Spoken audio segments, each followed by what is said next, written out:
প্রধানমন্ত্রী দায়িত্ব গ্রহণের পর থেকেই দেশের বিভিন্ন ধর্মীয় ঐতিহ্যবাহী স্থানের সৌন্দর্যায়ন ও উন্নয়নে বিশেষ গুরুত্ব দেওয়া হয়েছে বলে মন্তব্য করেন ত্রিপুরার মুখ্যমন্ত্রী ডাক্তার মানিক সাহা।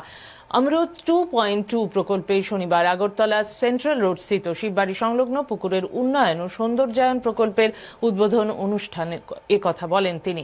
মুখ্যমন্ত্রী বলেন, রাজ্যের ঐতিহ্য ও স্মৃতি বিজড়িত বিভিন্ন স্থানের সংরক্ষণ ও সংস্কারে রাজ্য সরকার ধারাবাহিকভাবে কাজ করে চলেছে। আগরতলা পুর নিগমের সহযোগিতায় ইতোমধ্যেই শহরের 24টি পুকুর সংস্কার ও সৌন্দর্যায়নের কাজ সম্পন্ন হয়েছে।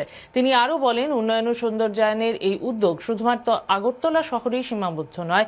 রাজ্য সরকারের লক্ষ্য গোটা ত্রিপুরার 19টি শহরকে পরিকল্পিতভাবে উন্নত ও আধুনিক করে তোলা।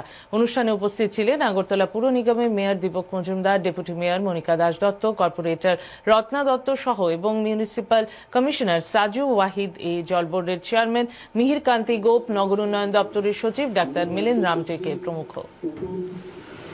জলাশয় লেকের সামগ্রিক উন্নয়ন করা হয়েছে। এতে করে প্রায় 125 কোটি 10 লক্ষ টাকা খরচ করা হয়েছে এবং এটা আমাদের জন্য অ্যাকচুয়ালি সম্পদ, আমাদের ট্রেজার। তো সেই ট্রেজারকে আমাদের বাঁচিয়ে রাখতে হবে। এখন আমার পূর্ববর্তী বক্তা বলেছেন, বারবার বলছেন, মাননীয় মেয়র সাহেব বলছেন যে এটা তো আমরা করে দিলাম, সরকার করে দিল, কিন্তু এটাকে সুন্দর যাতে বজায় থাকে, তার সৌন্দর্যায়ন যেন বজায় থাকে, তার জন্য তার দায়িত্ব এই এলাকার লোকেরই নিতে হবে। এখানে যা কমিটি আছে, কমিটি তাদের নিতে হবে, বিভিন্ন ক্লাবের যারা আছেন তাদের নিতে হবে। আরেকটা নজর রাখতে হবে, করলাম দেখা গেল কেউ এখানে বসে আপনার ড্রাগ নিচ্ছে, তো যারা ড্রাগ নিচ্ছে তাদের দিকেও নজর রাখা, এটা যেন না।